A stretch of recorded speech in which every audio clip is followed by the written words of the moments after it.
Hi all, I'm Al Deldegan, the creator and producer of the Libby podcast. This 100% volunteer-run show was born out of the Rainforest Alberta movement and features incredible people who are leaders, innovators, and have big ideas.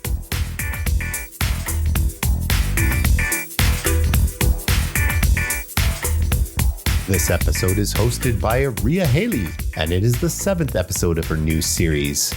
Today, her guest is Rama Swami. Clean up on aisle 4. That'll make a lot more sense near the end of this episode. Take it away, Rea. Hi, everyone. I'm Rea Hailley, co-founder of New Idea Machine.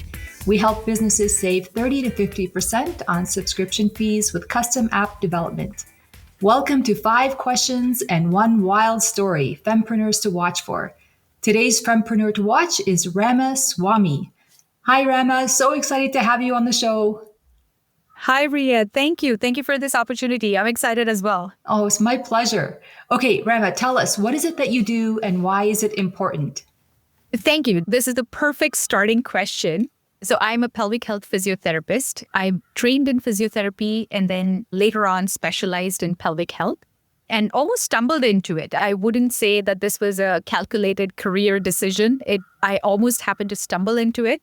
As I was navigating my own professional journey going forward, what hit the nail in the head was after I had my daughter. My daughter is 10 years old now. So 10 years ago, when I went through my own postpartum journey and knowing what I know now, when I think back, I reflect on it and say, I wish I'd known this before. Like all of my patients say this to me all the time. Now it rings in my head. And that's how I decided, okay, I need to dig a little bit deeper, specialize in something which I'm really interested and passionate about. And that's how I stumbled into this. Excellent. And why is it important?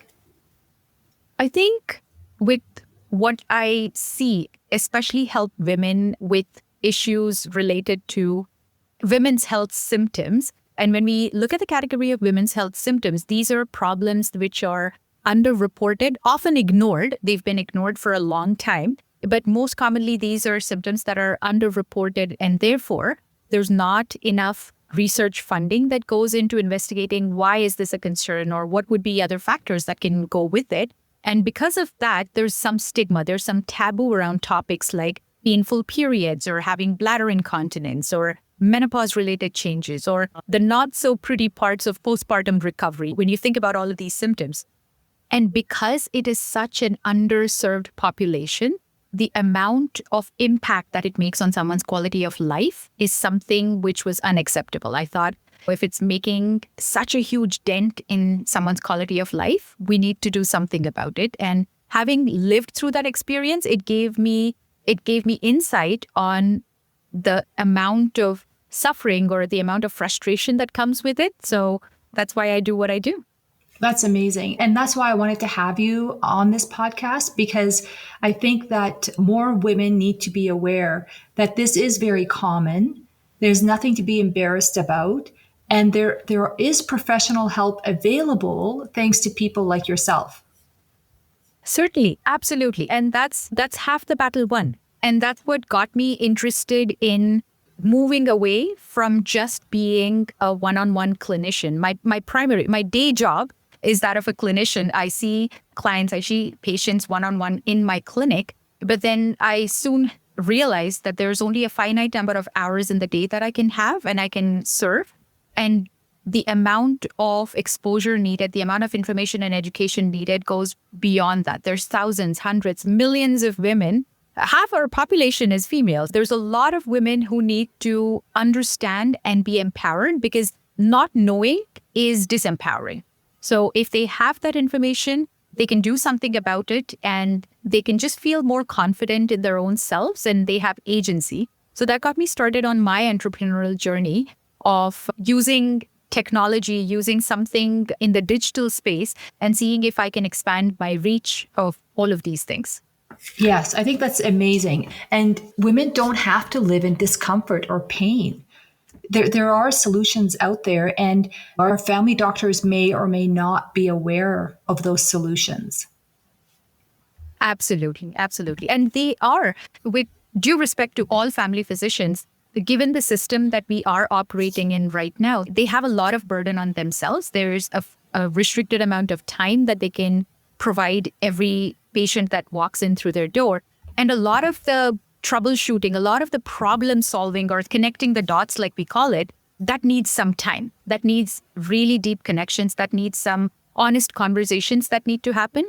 And when someone's afraid to be vulnerable, when someone is hesitant to bring on these topics which they're not comfortable sometimes talking to their friends and family about, they won't bring it up to their family physician until it becomes a dire necessity, until it gets to the point where they have to pay attention to it. And the hope and expectation is to stop them way before they get to that point. Yes, yes. And what has surprised you about becoming an entrepreneur? Oh, okay. That's actually a bunch of things. What surprised me about becoming an entrepreneur is how comfortable I needed to be with not knowing something. Because as a clinician, as somebody who's always practiced in clinic, not knowing was not something that we were used to. That's not something that we're trained for. Because we always had answers. There's always a research paper. There's always a textbook. There's some guidelines that you can loosely follow along saying, okay, if, A equals B, then these are the things that you need to do. So becoming an entrepreneur really pushed me out of my comfort zone where I had to embrace the unknown and just make peace with the fact that, okay, I don't know the answer to this. I don't know how this is going to happen, and just be okay with it. And then figure out what is the next step rather than looking for the entire roadmap. Just take one step at a time, just becoming comfortable with that fact. Yes, you said that beautifully. That's been my experience as well. Get comfortable being uncomfortable, and all you have to focus on is the very next step, and that's it. Yeah. Good advice. How many times did you want to quit, if at all, and what keeps you going? Many times. Oh, numerous times. I don't know. I've stopped counting. At this point, I've stopped counting because it's a regular thing. I'm sure other people also would have said that. I'm sure every entrepreneur has their fair share of imposter syndrome. But outside of the usual dose of imposter syndrome that comes in every week or every few months, I think what I started to feel was when I started to realize that this is an uphill climb, that feeling of wanting to quit came very often. And again, this is a part of embracing that discomfort where I knew I had those feelings and it was just, okay, settle in, hone in with that and just give it a night. And then by next morning, I would go back into the clinic and then see my patients and hear some fantastic feedback, which would again fuel me up. So it was like a roller coaster that would happen every week almost. Once a week, I would have that thought. And then starting Monday, it's okay, let's start fresh. Let's get back on the horse. Yes, you're driven by a greater purpose, which is helping people. Yes. And like you said, you're making such a huge impact in their lives that I'm sure that even if you wanted to quit, you couldn't. Fair enough. Okay, what are people most surprised to learn about you?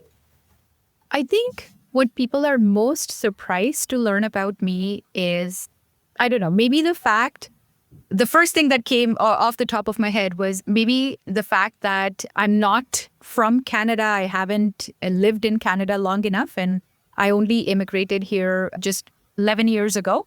So that is one fact that often comes as a surprise to patients or people who I talk to.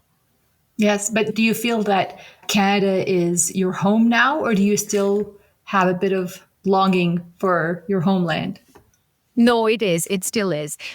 Right now, it almost feels like this is, how you grow up in a city and then you graduate, you move to college, and then you start working in a place, and then that becomes home. That's essentially how I feel about Canada. I grew up in India. I grew up in Mumbai, the city of Mumbai, which is my homeland. But then moving to Canada it just gave me a sense of purpose. Mm-hmm. So my homeland is where I was born and I grew up. So I have a really fond warmth for the place. But then this is where my work and passion is.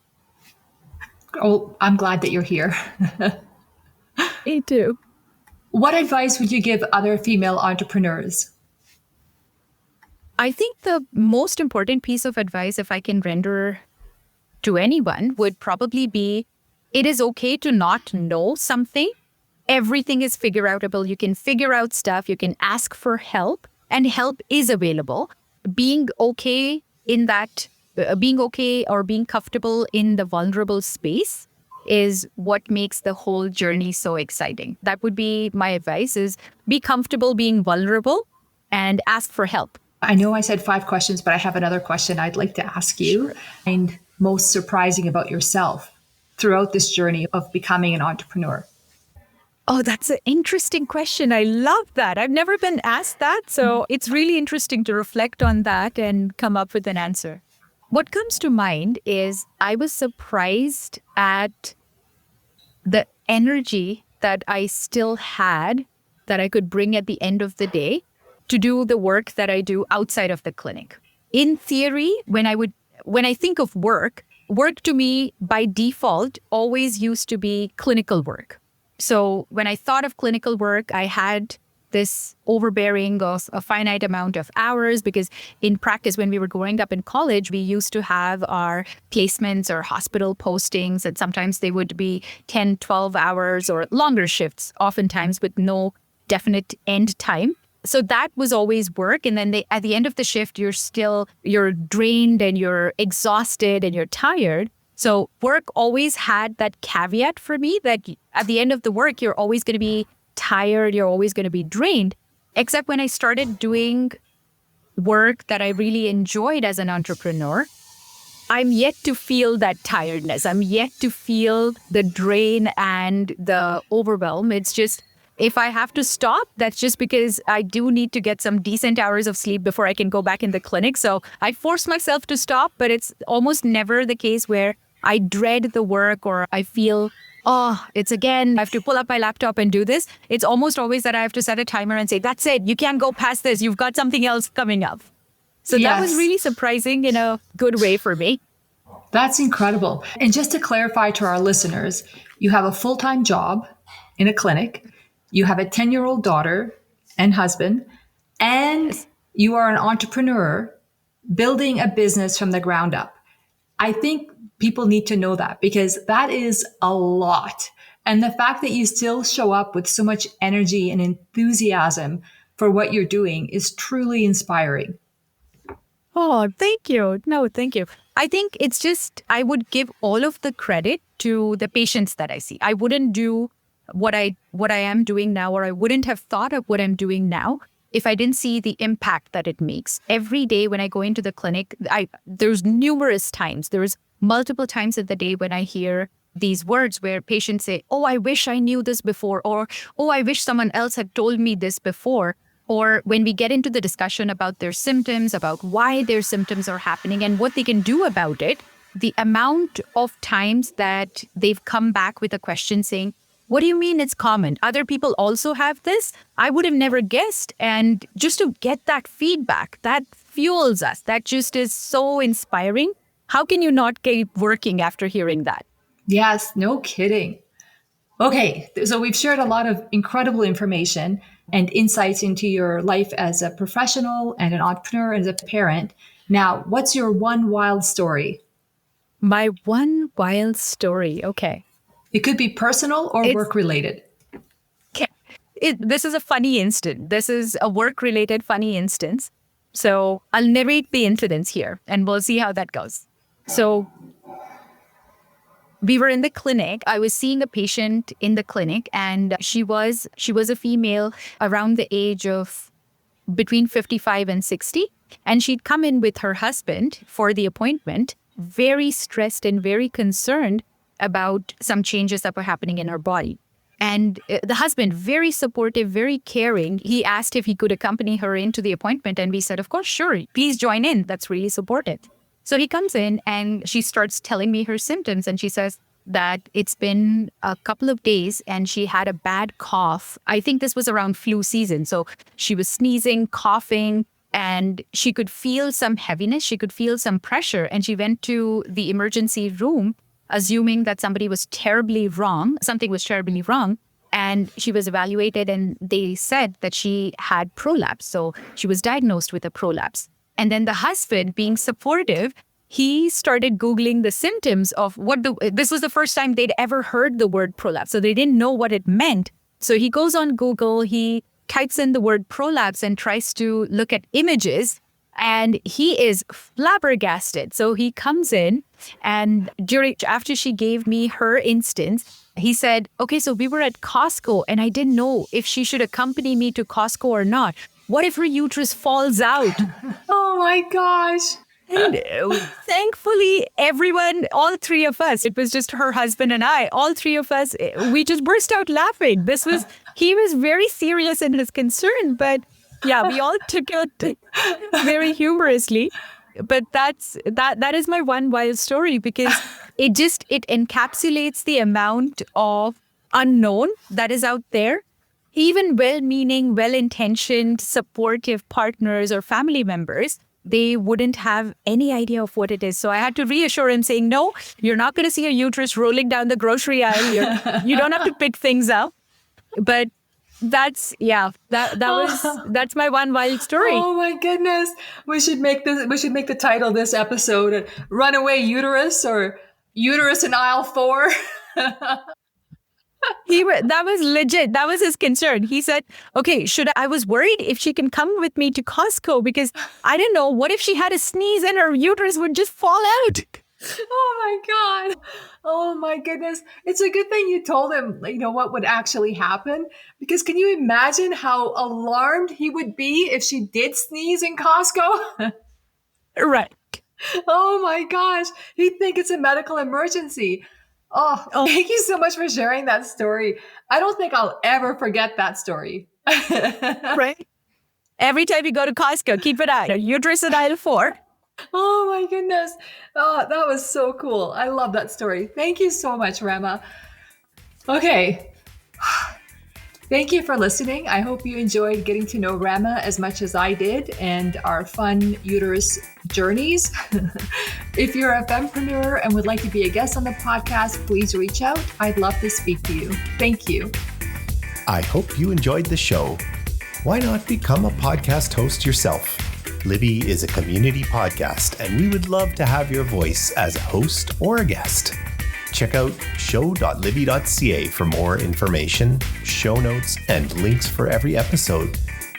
This episode is brought to you by New Idea Machine, a unique blend of a tech incubator and a software development powerhouse. We're not just building software, we're crafting the next generation of homegrown tech wizards. Got a project in mind or looking to hire fresh talent? Reach out and let's make tech magic happen. Visit newideamachine.com for more info. Music for the show was created by Tony Del Deegan.